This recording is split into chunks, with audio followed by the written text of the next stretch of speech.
Então, sejam muito bem-vindos e bem-vindas. Chegamos ao nosso quinto encontro do Biologia na Prática e nós vamos continuar trabalhando aquela partezinha de metabolismo energético, beleza? Eu vou precisar, de fato, um pouquinho mais de atenção, porque é uma aula mais complexa. Afinal de contas, é exatamente aquela aula em que nós vamos trabalhar a parte de respiração celular. Na aula passada, nós estudamos toda a parte anaeróbica, né? Nós estudamos, por exemplo, a fermentação lática, a fermentação alcoólica, nós vimos aquela quebra parcial da molécula combustível, aqueles produtos finais, né? Muitas vezes orgânicos, de elevado teor de energia, mas hoje a gente vai estudar de fato a complexidade desse metabolismo. A gente vai mostrar para você essa parte aeróbica do metabolismo. Nós vamos estudar respiração aeróbica e eu queria que vocês redobrassem, talvez seja até pouco pedir para que vocês redobrem as atenções. Eu queria que nessa aula vocês triplicassem as suas atenções para cada passagem que a gente vai fazer por aqui. Tá?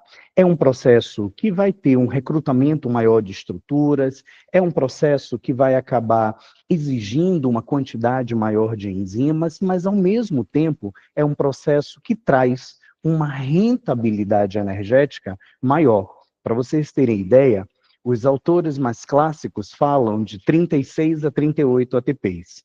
Os autores mais contemporâneos, né, aqueles que acompanharam aí todo o processo de evolução da bioquímica e da biologia energética, falam de 30 a 32 ATPs como rendimento energético, como saldo de energia. Então, essa aula hoje é uma aula que, assim, olha, abre os braços para vocês dizendo, ó, está na hora da gente conhecer um pouquinho mais sobre esse metabolismo aeróbico das nossas células. Eu espero, gente, que nessa aula hoje eu possa ajudar vocês diante de um assunto tão complexo, tão difícil, e um assunto que, sabe, gente, assim, nos bastidores das questões. É o tipo de assunto que, quando o autor da questão quer complicar para você, para vocês, o autor da questão complica. Porque é o tipo de assunto que dá margem a isso. É o tipo de assunto em que o cara pode exigir que aquele candidato saiba determinados detalhes do processo energético que muitas vezes são utilizados como recursos na prova, né? O cara, ele quer um detalhe do metabolismo aeróbico que ele vai exigir de você, tá certo? Um conhecimento mais aprofundado. E é exatamente por isso que vocês estão aqui hoje acompanhando essa aula, seja presencialmente, seja virtualmente, ou você também que vai assistir essa gravação da aula sobre metabolismo energético. Beleza? Sejam bem-vindos, bem-vindas mais uma vez e vamos lá, vamos começar a nossa quinta aula do Biologia na Prática. Para a gente falar, por exemplo, do processo de respiração celular, é importante que você saiba que, diferente do que nós vimos na fermentação, a respiração celular é uma via aeróbica do catabolismo. Bom, gente, observe que a gente está falando de catabolizar a molécula. O catabolismo é exatamente a degradação, uma quebra dessa molécula. Lógico que diferentes moléculas podem ser utilizadas como moléculas combustíveis para a produção desses ATPs. Só que a gente vai utilizar como base o carboidrato, e um carboidrato bem simples, que é a molécula de glicose. Nós vamos mostrar de que maneira, principalmente essa glicose, pode ser utilizada como fonte de energia diante desse metabolismo aeróbico. Quando a gente utiliza o termo que é uma via aeróbica do catabolismo, nós estamos falando da participação do oxigênio. Lembra? A fermentação era um processo anaeróbico, era um processo que não utilizava o oxigênio, e agora a gente vai falar do uso desse oxigênio. Eu já queria que você começasse, sabe, Luísa, sabe, Adriele, sabe, Rebeca, que vocês começassem a se familiarizar com o termo. O oxigênio, ele vai ser o aceptor final desses elétrons no processo de respiração celular. A gente vai utilizar muito esse termo na nossa aula hoje. O oxigênio é o aceptor final durante o processo ou no processo de respiração celular. Um outro detalhe importante que a gente também não pode perder de vista é exatamente isso. Enquanto no processo de fermentação a quebra dessa molécula combustível era uma quebra parcial, no processo de respiração celular, a quebra dessa molécula combustível, ela é uma quebra total. Vocês vão perceber um detalhe importante. Primeiro, em relação ao saldo de energia. Você lembra da fermentação? Vimos que na fermentação, esse saldo energético era um saldo de apenas 2 ATPs. Lembra disso? Era um saldo relativamente baixo. No processo de respiração celular, inclusive eu já dei esse spoiler na nossa aula, em que esse rendimento energético é um rendimento, para alguns autores, de 36 a 38, mas hoje, acompanhando a evolução da bioquímica, nós falamos de 30 a 32 ATPs. Gente, se você fizer essa comparação, você vai perceber que nós temos, para cada molécula de glicose, 2 ATPs, né? E para cada molécula de glicose, até 32 ATPs. Então, repare que a rentabilidade energética no processo de respiração celular é muito maior. Um outro detalhe importante que a gente também não pode perder de vista. Lembra aquela história do oxigênio? Então, já que nós estamos falando de um processo aeróbico, um processo que utiliza o oxigênio, esse oxigênio, e eu queria que você não perdesse isso de vista, tá? O oxigênio é o aceptor final no processo de respiração celular. Daqui a pouquinho eu vou mostrar para você uma etapa que é chamada de cadeia respiratória. E o oxigênio, ele vai estar lá, ó, esperando aqueles elétrons que são provenientes de moléculas como NADs e como FADs, que foram reduzidos nas etapas anteriores. Então, de antemão, para você que está aí de casa, para vocês que estão aqui, não percam de vista esse termo. O oxigênio é o aceptor final da respiração celular. Um outro detalhe também importante, gente, é a questão do rendimento energético. E você vai perceber agora que durante o processo de respiração celular, os produtos sinais são diferentes, né? Por exemplo, nós estudamos a fermentação lática. Nós vimos que um dos produtos sinais era exatamente o ácido lático. Era um composto orgânico? Sim. E esse composto orgânico, ele ainda tinha um certo teor de energia. Nós estudamos a fermentação alcoólica. Lembram dos produtos sinais? Entre eles, nós tínhamos o etanol. O etanol é um produto orgânico e também de elevado teor de energia. Sacou? Então, é importante lembrar, Caio, que no processo de fermentação, nós tínhamos produtos sinais orgânicos e ainda, gente, de alto teor energético. Isso mostra que na fermentação, essa quebra era uma quebra parcial. Os produtos orgânicos eram produtos sinais e a rentabilidade energética era menor, de apenas 2 ATPs. Agora não, meu povo. Os produtos sinais da respiração celular são CO2 e água. Nós estamos tratando de produtos que são inorgânicos e de produtos sinais que são de baixo teor de energia. Isso mostra que a quebra da molécula combustível aconteceu de maneira plena, aconteceu de maneira completa. Além do alto rendimento energético, uma outra prova são esses produtos sinais, como CO2, como água, que são produtos inorgânicos e de baixo teor de energia. Uma coisa também, gente, que você não pode perder de vista é que, assim, como nós estamos falando de reações que envolvem a participação, não é, do oxigênio, é comum que ao longo desse processo surjam também o que nós chamamos de espécies reativas do oxigênio. Essas espécies reativas do oxigênio, muitas vezes elas podem estar ligadas à formação dos radicais livres. Um radical livre, gente, é definido como qualquer molécula que apresente elétrons desemparelhados. E o grande problema, quando você tem um radical livre, quando você tem uma molécula que porta elétrons desemparelhados, é que esses radicais livres acabam sendo altamente reativos. E esses radicais livres podem reagir com vários componentes da célula. Podem reagir com a membrana da célula, podem reagir com a membrana de determinadas organelas. E deixa eu aproveitar e falar uma coisa importante. Esses radicais livres também podem reagir com o nosso material genético. É por isso que, assim, embora haja uma produção endógena de radicais livres, tá? Embora essa produção ela aconteça, o nosso corpo ele tem também estratégias para neutralizá-lo. Existem enzimas que tentam neutralizar certos radicais livres ou algumas espécies reativas ao oxigênio. Existem vitaminas que são consideradas como antioxidantes, né? Então, quando você fala, por exemplo, da vitamina C, da vitamina E, são vitaminas em que no nosso corpo podem atuar minimizando os efeitos desses radicais livres, mas entenda uma coisa: radical livre é algo que sempre nós vamos estar produzindo. Esses radicais livres, eles podem estar ligados a alguns eventos patológicos, literalmente a doenças, tá? E também os radicais livres podem estar ligados aos mecanismos de envelhecimento celular.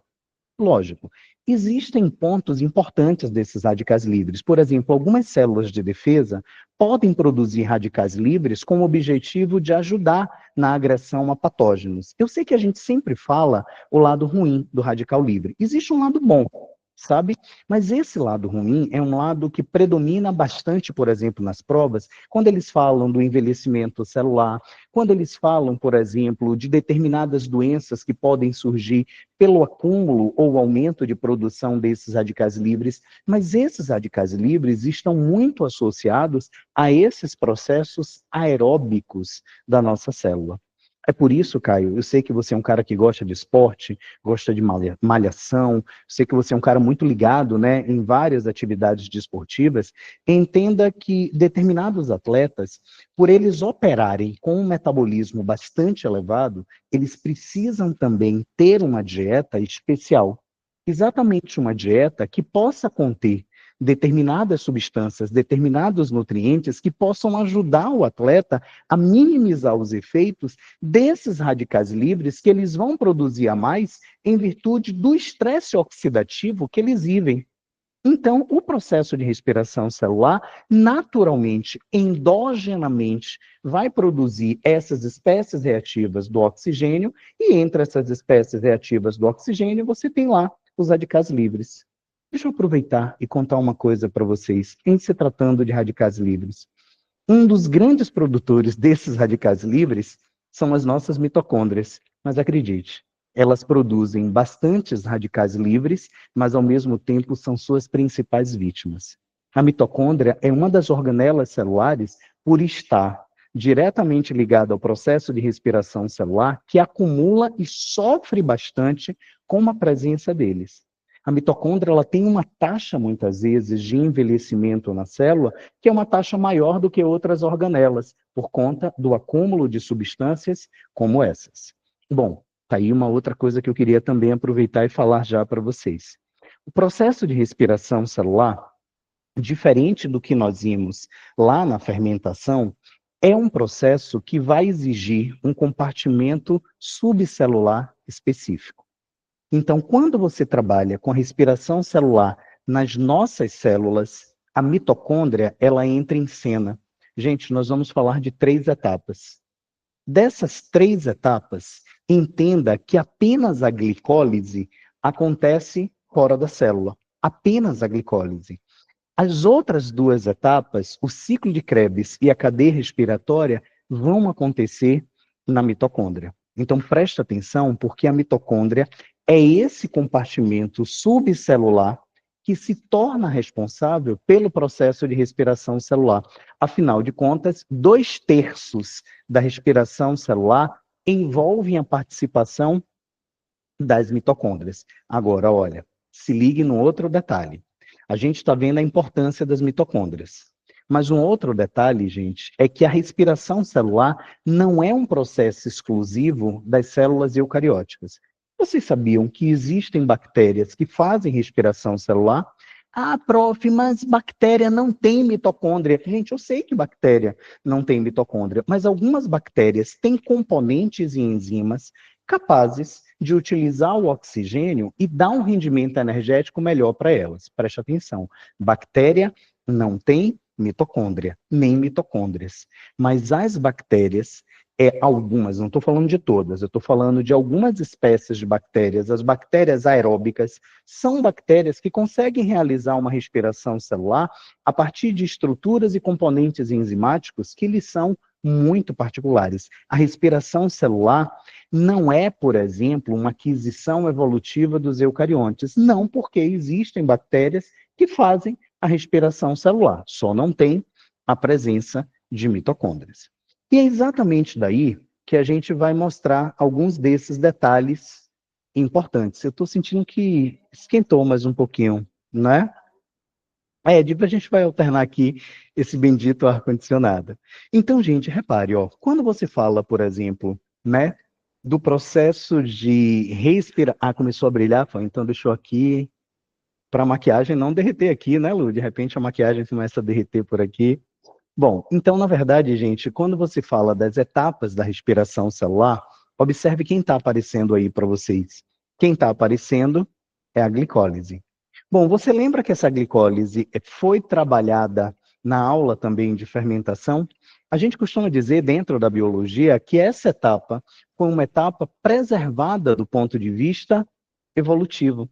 Afinal de contas, a mesma glicólise que você viu, que acontecia na fermentação, vai também acontecer aqui na respiração celular. Você vai perceber que os destinos dos produtos agora acabam sendo diferentes. Uma outra etapa nesse processo que acontece é o ciclo de Krebs, tá? Ciclo esse que também vai receber um outro nome. Daqui a pouquinho os senhores e as senhoras vão perceber que o ciclo de Krebs também pode ser chamado de ciclo do ácido cítrico. E vocês, lembram disso? Bom, a gente sabe que esse ciclo de Krebs já vai acontecer no interior da mitocôndria, numa regiãozinha da mitocôndria, que é uma região de preenchimento dela, numa região que nós vamos chamar de matriz mitocondrial. E, por fim, nós temos a presença da cadeia respiratória. Essa cadeia respiratória vai acontecer na membrana interna da mitocôndria. A mitocôndria, gente, daqui a pouquinho vocês vão visualizar, é uma organela que tem uma dupla membrana. Existe uma membrana externa e uma membrana interna. Essas membranas são, né, embora com uma composição química bastante similar, né, lipoproteicas, mas a membrana interna, ela tem algumas invaginações que são chamadas de cristas mitocondriais. E nessas cristas mitocondriais vai acontecer a nossa ou as nossas, né, cadeias respiratórias. Então, observe que das 3 etapas do processo de respiração celular, tá? 2 delas vão acabar exigindo a presença e a participação das nossas mitocôndrias. Ok? Maravilha. E aqui, só para você perceber, repare que a gente tem uma equação simplificada do processo de respiração celular. Repare que você tem a molécula de glicose. Essa molécula de glicose agora está sendo quebrada em presença do oxigênio. E observe, gente, os produtos sinais, mais uma vez, o CO2 e a água. E, além disso, a gente vai liberar uma determinada quantidade de energia em números de ATPs. Nesse caso, a gente vai utilizar uma bioquímica moderna e vamos considerar daqueles 30 a 32 ATPs de produção final.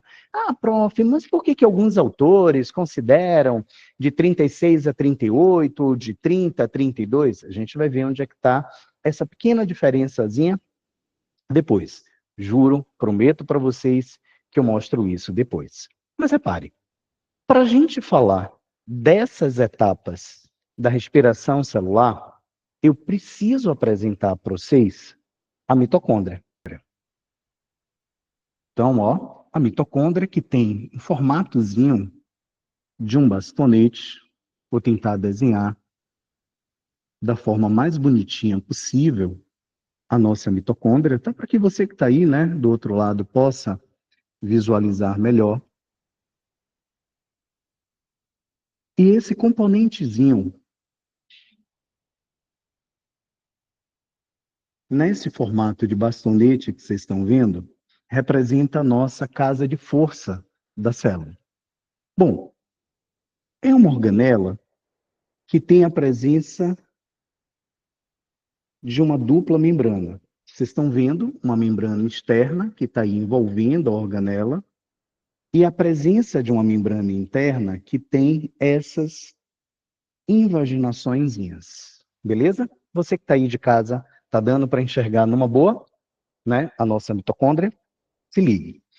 Então, ó, aqui você tem a presença da membrana externa e a presença da membrana interna. Então, aqui, ó, a presença dessa membrana, que é a membrana externa, e aqui, ó, meu povo, a presença da membrana interna. Da membrana interna.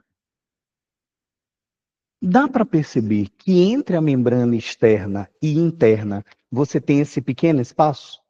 Isso aqui é o que a gente vai chamar de espaço intermembranar. Então, aqui nós vamos ter a presença desse pequeno espaço, tá? Que é o espaço intermembranar. O espaço intermembranar. Bom, a mitocôndria também apresenta um coloide que a preenche, e exatamente aqui, ó, gente, nós temos a região da matriz mitocondrial. Nessa matriz mitocondrial, nós temos uma composição química propícia, inclusive com diversas substâncias, que serão importantes na realização do ciclo de Krebs. Então, ó, essa é a região da matriz mitocondrial. Essa matriz ela tem uma composição, inclusive do ponto de vista enzimático, que vai ser favorável à realização do ciclo de Krebs. E nessa matriz mitocondrial, nós também iremos encontrar um DNA. Ó, gente, isso aqui é o que nós chamamos de mtDNA, ou DNA mitocondrial. Esse DNA, ele traz para a gente, talvez ribossomos, né? Porque além de um DNA próprio, a mitocôndria também tem ribossomos próprios. E, inclusive, gente, tem alguns fatos que são muito interessantes quando a gente retrata isso aqui. A mitocôndria é uma organela que tem capacidade de duplicação. A mitocôndria, gente, ela consegue se duplicar nas nossas células. A mitocôndria é uma organela que é capaz de realizar síntese de parte das suas proteínas. Ela não consegue fabricar todas. Algumas proteínas são enviadas para a mitocôndria, para as mitocôndrias, mas elas conseguem fabricar algumas dessas proteínas. Isso mostra uma certa, sabe, Caio? Isso mostra uma certa autonomia dentro da célula. Tudo bem que não é aquela autonomia plena. Existe uma autonomia, mas uma certa autonomia, uma autonomia parcial. E a presença desse DNA e também a presença de ribossomos próprios remonta uma ideia que vocês já devem ter ouvido falar. Uma ideia que foi, na verdade, desenvolvida por uma bióloga fantástica, né, chamada de Lynn Margulis, quando ela cria a ideia da teoria da endossimbiose. Vocês já ouviram falar da teoria da endossimbiose? A teoria da endossimbiose sugere que algumas organelas, como é o caso de mitocôndrias ou também de cloroplastos, tenham sido, lá nos primórdios, um tipo de bactéria primitiva ou bactérias primitivas. No caso das mitocôndrias, a gente está tratando aqui de uma bactéria aeróbica. Então, acredita-se, Caio, que algumas bactérias aeróbicas elas foram englobadas por células eucarióticas. E ao invés dessas bactérias terem sido consumidas, elas foram preservadas dentro da célula. E com o tempo, né, se tornaram parte integrante da célula. Gente, a mitocôndria, ela remonta muitas características bacterianas. O DNA mitocondrial é caracteristicamente similar ao das bactérias. Os ribossomos são caracteristicamente similares a essas bactérias, né? Então, você tem algumas evidências que remontam essa ideia da endossimbiose. Então, o fato de você ter uma organela tão importante, tão responsável por ter ampliado o rendimento energético das nossas células, e com a presença de alguns elementos que trazem muitas particularidades a ela, remonta a essa ideia da SET, né? Essa ideia, gente, da teoria da endossimbiose. simbiose. Então, eu queria que você ficasse ligado nisso, até porque, gente, quando você trabalha com algumas organelas citoplasmáticas, essas origens, quando eu falo de origens, eu estou falando de origens evolutivas, tá? E considerando mitocôndrias, considerando cloroplastos, certamente você tem um processo de endossimbiose associado à sua origem, ao seu desenvolvimento. Um outro detalhe importante, gente, quando você trata do DNA mitocondrial, e vamos já adiantar, vamos dar esse spoiler que ia ser falado depois na aula de genética, né, molecular, é o seguinte: esse DNA mitocondrial, em se tratando de sua ascendência, ele é considerado um marcador de matrilineagem. Vocês já ouviram falar disso? Então, na verdade, o DNA mitocondrial é um marcador de matrilineagem. Gente, e tudo começa no processo de fecundação. Quando, na verdade, o espermatozoide vai fecundar o óvulo, a maior parte das mitocôndrias presentes no espermatozoide ficam exatamente numa estrutura chamada de peça intermediária. Durante o processo de fecundação, ou essas mitocôndrias não penetram, ou as que penetram são degradadas por enzimas específicas presentes no óvulo. Logo, as mitocôndrias que nós herdamos são mitocôndrias presentes no óvulo materno. Logo, esse DNA mitocondrial é um DNA materno. É por isso que muita gente, por exemplo, lá naquele segundo domingo do mês de maio, quando quer homenagear a mamãe, homenageia de uma forma diferente, agradecendo a ela todo o DNA mitocondrial que você herdou. Aí tem gente que diz assim para mim, professor, quem é que faz isso? Eu. E já homenageei Dona Lourdinha, minha senhora mãe, várias vezes agradecendo o DNA mitocondrial que ela me passou. Porque, na verdade, gente, é um marcador de matrilineagem, porque esse DNA mitocondrial veio de mamãe, que veio de vovó, que veio de bisa. Inclusive, existe uma ideia que se você remontar todas essas gerações ancestrais, né, de DNA mitocondrial, você vai parar na primeira mulher a ter surgido nesse planeta, a primeira pessoa do sexo feminino a ter surgido nesse planeta. Não sei se vocês já ouviram falar, mas é uma teoria conhecida como a teoria da Eva mitocondrial. Mas por que seu prof está aproveitando para mostrar essa casa de força da célula para vocês? Porque, na verdade, gente, 2/3 desse processo de respiração celular vão ocorrer nas nossas mitocôndrias. A glicólise é uma etapa extramitocondrial. O ciclo de Krebs vai rolar aqui, ó, na matriz mitocondrial. E a cadeia respiratória vai acontecer inicialmente nessa membrana interna da mitocôndria, principalmente nessas regiões de invaginação que nós chamamos de cristas mitocondriais. Então, você vai precisar identificar onde cada uma dessas etapas acontece. Tudo bem? Maravilha. Bom, já mostrei a mitocôndria para vocês. Está aqui minha mitocôndria. Tá bonitinha, gente. Você que está em casa, né? Dá para enxergar direitinho a estrutura da mitocôndria, tudo que eu anotei, hein, Matheus? E aí, Lu, dá para enxergar direitinho? Maravilha. Então, ó, tá aqui. Eu vou precisar que você, mais uma vez, esteja aqui, ó, focado e ligado na nossa mitocôndria. Agora, vamos lá? Vamos começar a falar das etapas do processo de respiração. Tudo bem? Seguinte, vamos lá mais uma vez? Bom, isso aqui é algo que você já sabe. Você já sabe que a glicólise é um processo de quebra da molécula de glicose. Essa é uma etapa, não esquece, tá, Lu, extramitocondrial. Essa etapa ela vai estar acontecendo fora da mitocôndria. É quando a molécula de glicose vai ser desdobrada a 2 moléculas de ácido pirúvico ou piruvato. Tudo bem? Então, ó, nós vimos que isso vai acontecer no hialoplasma da célula, é uma etapa extramitocondrial, e vai acontecer em anaerobiose. Não tem a participação do oxigênio aqui. Lembra disso? Agora, gente, eu queria mesmo que vocês lembrassem que o que eu estou lhe mostrando aqui na nossa projeção, na nossa telinha, é apenas um resumo. Quem estava aqui comigo na aula passada e quem não assistiu a nossa aula 4, por favor, trate de assistir, tá? Porque na nossa aula 4, nós mostramos que isso aqui que você está vendo agora é apenas um breve resumo da glicólise. Porque, na verdade, nós sabemos que você tem na glicólise um verdadeiro conjunto, um verdadeiro complexo de reações que culminam com o surgimento dessas duas moléculas de piruvato.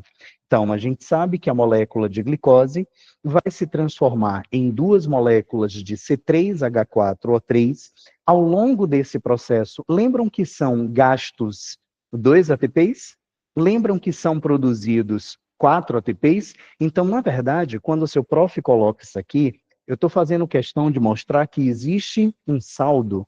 Nós estamos falando de um saldo de apenas 2 ATPs, tá? Por quê? Porque foram gastos 2 e produzidos 4 na glicólise. Só que tem um detalhe agora que eu queria que vocês se ligassem. Sabe esses NADs que foram reduzidos? Lembra que esse NAD, quando ele recebe os hidrogênios, ele se torna um composto quimicamente reduzido? Lembra, Caião, disso? Pois é, tá? Então, nesse momento, esses NADs, eles vão precisar passar para o interior das mitocôndrias, sacou? Porque os NADs e FADs que são produzidos ao longo da respiração celular vão ser aproveitados exatamente aqui, ó, nessas cristas mitocondriais, nessa membrana interna da mitocôndria. Então, eu quero que você já guarde essa informação. Eu vou chegar pertinho aqui, porque aqui eu já estou bem pertinho de vocês, e eu vou ficar mais pertinho da galera. Eu gostaria muito que vocês não descuidassem dessa informação.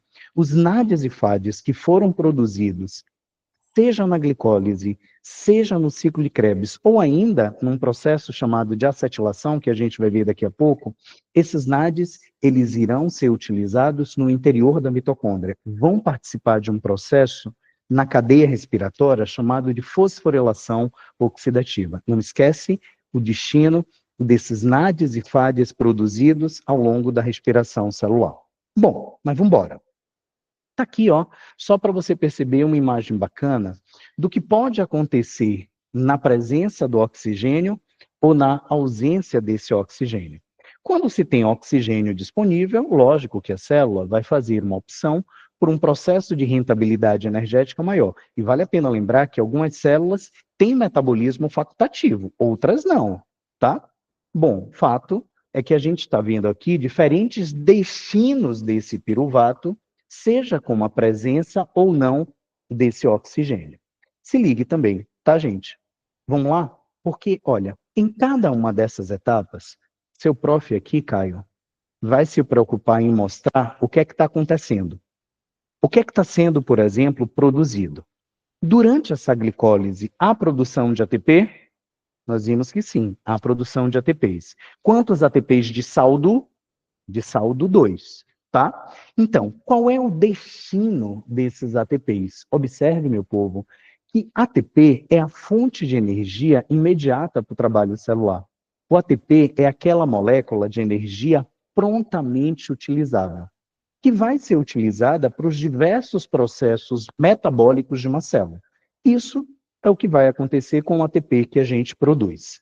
Bom, lembram agora do destino dos NADs ou de FADs produzidos em etapas anteriores à cadeia respiratória? Esses NADs e FADs, eles agora vão precisar passar para o interior da mitocôndria para que sejam utilizados nessa cadeia respiratória. Prof, e agora o ácido pirúvico ou piruvato? Gente, esse ácido pirúvico, ele vai ser utilizado no interior da mitocôndria para que possam ocorrer as reações do ciclo de Krebs. Só que aí, gente, existe um detalhe super importante. Embora a gente considere, né, que existam 3 etapas no processo de respiração celular, 3, a gente sabe que existe uma etapa intermediária, uma etapa entre a glicólise e o ciclo de Krebs.